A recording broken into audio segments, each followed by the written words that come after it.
ఇది ఊహించిన విజయమే. ఈ ఫలితాలు చూసి నేను కూడా ఆశ్చర్యపోతున్నా. ఉండి కూటమి అభ్యర్థి రఘురామకృష్ణరాజు కామెంట్స్. అత్యద్భుతమైన విజయాన్ని తెలుగుదేశం పార్టీ కూటమి చంద్రబాబు నాయుడు గారు, పవన్ కళ్యాణ్ గారుల నాయకత్వంలో కొట్టబోతోంది. ఊహించిన విజయం అయినప్పటికీ కూడా నేను ఎన్నోసార్లు మీడియా మిత్రులతో మాట్లాడా.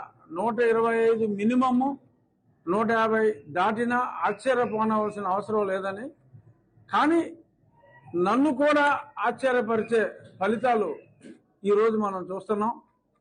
మరి పవన్ కళ్యాణ్ గారి పార్టీ కన్నా కూడా వైఎస్ఆర్ కాంగ్రెస్ పార్టీ ఆయన 21 స్థానాల్లో ఆల్మోస్ట్ 100% స్ట్రైక్ రేట్ ఉండేలాగా ఉంది.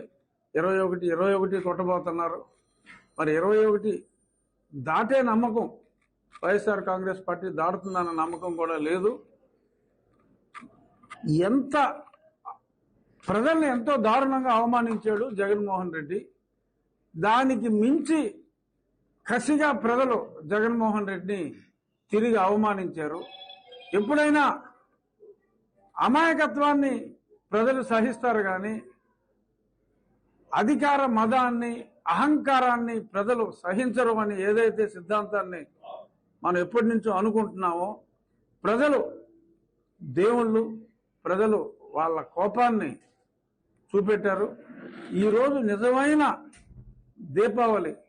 నరకాసుర వధ జరిగినప్పుడు అప్పుడు ప్రజలు ద్వాపరయుగంలో ఎంత సంతోషించారో నాకు తెలియదు. కానీ ఈరోజు మటుకు ఈ జగనాసుర రాజకీయ వధ చారిత్రాత్మకం.